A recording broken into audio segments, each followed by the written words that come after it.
Hi everyone so welcome to a new vlog and this is Sunday morning. ഞാൻ രാവിലെ പള്ളിയിൽ പോയിട്ടില്ല, അതിന് കുറച്ച് ലേറ്റായിട്ട് എണീറ്റപ്പോൾ ഞാൻ നിങ്ങളെ ആ പുറത്തെ വ്യൂ ഒക്കെ ഒന്ന് കാണിച്ചിട്ടാണ് ഓർത്ത് കൊണ്ടുപോയത്. പക്ഷേ ലൈറ്റൊക്കെ അടിച്ചപ്പോൾ ഞാൻ ചമ്മിയ സ്ഥിതിക്ക് നമുക്കിനി എന്തെങ്കിലും കഴിക്കാനായിട്ട് പോവാം.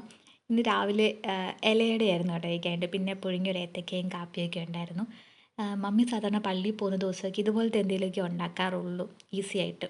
പക്ഷെ എനിക്കിഷ്ടമാണ് ഇലയുടെയും മറ്റേ വട്ടയപ്പം ഉണ്ട അതൊക്കെ. ഞാൻ തുടക്കത്തിൽ ഒരു കുഞ്ഞു കിളീനെ കാണിച്ചില്ലായിരുന്നു. അവനാണെങ്കിൽ എല്ലാ ദിവസവും രാവിലെ എൻ്റെ റൂമിൻ്റെ ജനലിൻ്റെ അവിടെ വന്നിട്ട് ഇങ്ങനെ കൊട്ടിക്കൊണ്ടിരിക്കും. അപ്പോൾ ഞാനൊരു പേര് കേട്ടിട്ടുണ്ട്, മഞ്ഞെന്ന്. പിന്നെ രാവിലെ ഞാൻ എപ്പോഴും ചെയ്യുന്നൊരു ജോലിയാണ് ഈ വീടൊക്കെ അടിച്ച് വാരൽ. അത് ഞാനിങ്ങനെ ചെയ്തിട്ടുണ്ട്. ഇന്നത്തെ എൻ്റെ മെയിൻ പരിപാടി എന്ന് പറഞ്ഞു കഴിഞ്ഞാൽ സ്റ്റാറൊക്കെ ഇടാന്നുള്ളതാണ് കേട്ടോ. ക്രിസ്മസ് ട്രീ ഒക്കെ ഡെക്കറേറ്റ് ചെയ്യണം. എൻ്റെ റൂമിൻ്റെ മേളത്തെ ഷെയ്ഡിലല്ല എടുത്ത് വെച്ചത്. അപ്പോൾ അതുകൊണ്ട് ഇതെല്ലാം നമുക്ക് ഇന്ന് താഴോട്ട് എത്തിക്കണം. അവിടെ പുൽക്കൂടും ക്രിസ്മസ് ട്രീ ഒക്കെ അവിടെ കേട്ടോ. ആ ഒരു വലിയ ബോക്സിൻ്റെ അകത്താണ് നമ്മുടെ ലൈറ്റും സ്റ്റാറും ഒക്കെ വെച്ചേക്കുന്നത്. ഇത് കുറച്ച് നേരത്തേക്ക് ഈ ഒരു സ്ഥലം ഫുള്ള് നല്ല മെസ്സായിട്ടായിരിക്കും കേട്ടിരിക്കുന്നത്. സാരമില്ല, നമുക്കെല്ലാം ക്ലീൻ ചെയ്യാം. നമുക്ക് ഐശ്വര്യമായിട്ട് ആയെന്നെ പുൽക്കൂടിയിൽ നിന്ന് തന്നെ അങ്ങ് പണി തുടങ്ങാമല്ലേ.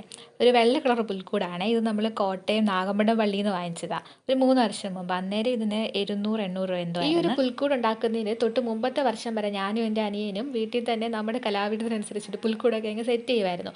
പക്ഷേ അത് കഴിഞ്ഞ് ഞാൻ ഹോസ്റ്റലിലൊക്കെ പോയിട്ട് എനിക്ക് പിന്നെ അവധി കിട്ടുന്നത് 23-ാം തീയതി 24-ാം തീയതി ഒക്കെ തലേന്നായിരിക്കും. അമ്മ ആ ഒരു ദിവസം കൂടെ ഉണ്ടാക്കാൻ പറ്റാൻ അവനും പിന്നെ മടിയൊറ്റയ്ക്കൊക്കെ ഉണ്ടാക്കാൻ. അങ്ങനെയാണ് നമ്മൾ ഈ ഒരു സംഭവം. പുൽക്കൂടാണെങ്കിൽ നമുക്ക് പെട്ടെന്ന് സെറ്റ് ചെയ്തെടുക്കാൻ പറ്റില്ല. പക്ഷെ അന്ന് നമ്മൾ ഉണ്ടാക്കിക്കൊണ്ടിരുന്ന പുൽക്കൂട് എന്നൊക്കെ പറഞ്ഞാൽ ഒരു 3-4 ദിവസത്തിലൊക്കെ എടുത്തിട്ടായിരിക്കും നമ്മൾ ഉണ്ടാക്കി കഴിയുന്നത്. അന്നേരം നമുക്ക് ഭയങ്കര അതിൻ്റെ ഫൈനൽ ലുക്ക് കണ്ടു കഴിയുമ്പോൾ ഭയങ്കര സന്തോഷമായിട്ട് എല്ലാവരോടും പറയുന്നതായിട്ട് ഞാൻ ഉണ്ടാക്കിയ പുൽക്കൂട് എന്നൊക്കെ പറയുന്നത് ഒരു ഭയങ്കര അഭിമാനം. ഞാനിത് പറഞ്ഞുകൊണ്ടിരിക്കുന്ന സമയത്തൊന്നും ചെറുതായിട്ട് ഗാലറിയിൽ തപ്പി നോക്കി. അന്നേരം എന്താണ് ഞങ്ങളുടെ പണ്ടത്തെ പുൽക്കൂട് കിട്ടിയിട്ടുണ്ട്. ഇത് എനിക്ക് തോന്നുന്നു ഞങ്ങൾ ഏറ്റവും ലാസ്റ്റ് ആയിട്ട് ഉണ്ടാക്കിയെടുത്ത പുൽക്കൂടാണെന്ന് തോന്നുന്നു. അത് കഴിഞ്ഞിട്ട് പിന്നെ നമ്മുടെ ഈ വെള്ള പുൽക്കൂട് നമുക്ക് കിട്ടി. പിന്നെ നമ്മളിങ്ങനെ പണിയാനായിട്ട് ഇത് നമ്മളൊരു കവറിലൊക്കെ കയറ്റിയാണ് വെച്ചേക്കുന്നതെങ്കിലും ഇതിൻ്റെ അകത്ത് മാറാലയും പൊടിയൊക്കെ പിടിച്ചിട്ടുണ്ടായിരുന്നു കേട്ടോ. അപ്പോൾ അതൊക്കെ ഒന്ന് നന്നായിട്ട് തൂത്ത് ക്ലീൻ ചെയ്തെടുത്തിട്ടുണ്ട്. വെള്ള കാരണം പെട്ടെന്ന് അറിയത്തില്ലേ. പിന്നെ അത് ഫിറ്റ് ചെയ്തെടുക്കാൻ വലിയ പാടൊന്നുമില്ലായിരുന്നു, പെട്ടെന്ന് ചെയ്തെടുക്കാൻ. എൻ്റെ മനസ്സിൽ ഈ പുൽക്കൂടെന്നൊക്കെ പറയുമ്പോഴത്തേക്കിനും ഒരു തടിയൊക്കെ കൊണ്ടുള്ള പുല്ലൊക്കെ നെയ്ത് അങ്ങനത്തെ ഒരു പുൽക്കൂടാണ്. പക്ഷെ ഞാൻ ഹോസ്റ്റലിൽ നിന്ന് വന്നപ്പോൾ ദാനടാ ഫ്രണ്ടിൽ ഒരു വെള്ള കളർ പുൽക്കൂടൊക്കെ ഇരിക്കുന്നത് എനിക്ക് അങ്ങോട്ട് അക്സെപ്റ്റ് ചെയ്യാനേ പറ്റുന്നില്ലായിരുന്നു. പക്ഷെ രാത്രിയിൽ അന്നൊരു വെള്ള ബൾബായിരുന്നു ഇട്ടേച്ചത്, LED ബൾബ് ലൈറ്റില്ലേ, അത് വെള്ളയായിരുന്നു. അപ്പോൾ അതൊക്കെ കണ്ടപ്പം ഭംഗിയായി. പിന്നെ എപ്പോഴും കണ്ടൊരു ഇഷ്ടമൊക്കെ തോന്നി. പക്ഷേ ഈ പ്രാവശ്യം ഞാനാണെങ്കിൽ അതൊന്ന് മാറ്റി പിടിച്ചിട്ട് മൾട്ടി കളറിൻ്റെ ഒരു ലൈറ്റ് ഇട്ടേച്ചാൽ. പക്ഷെ അത്ര വലിയ രസമില്ല കേട്ടോ.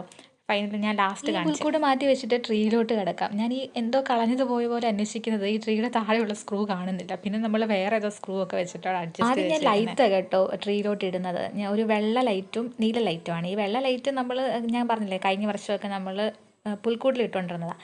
അത് ഞാൻ ഈ പ്രാവശ്യം ട്രാൻസ്ഫർ കൊടുത്ത് ട്രീയിലോട്ടാണ്. ഈ ഒരു ക്രിസ്മസ് ട്രീക്ക് നമ്മുടെ വീടിനും സെയിം ഏജാണ് കേട്ടോ. 13 വർഷമായി ഇത് വാങ്ങിച്ചിട്ട്. വലിയ തകരാറൊന്നും ഇല്ലാണ്ട് പോകുന്നുണ്ട് ഇപ്പോഴും.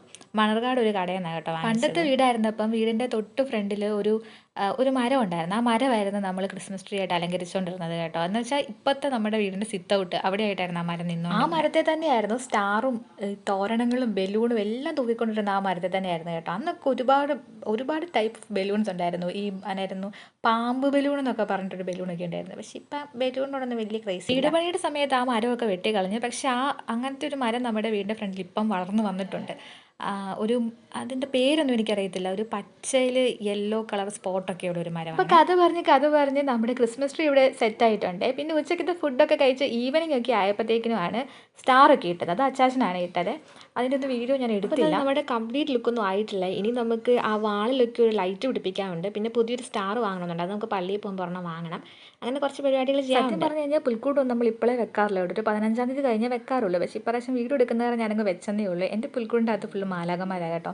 അപ്പോൾ എന്തായാലും നിങ്ങൾക്ക് വീഡിയോ ഇഷ്ടപ്പെട്ടെങ്കിൽ ലൈക്ക് ചെയ്യുക, കമൻറ്റ് ചെയ്യുക, സബ്സ്ക്രൈബ് ചെയ്യുക. അപ്പോൾ ടാറ്റാ.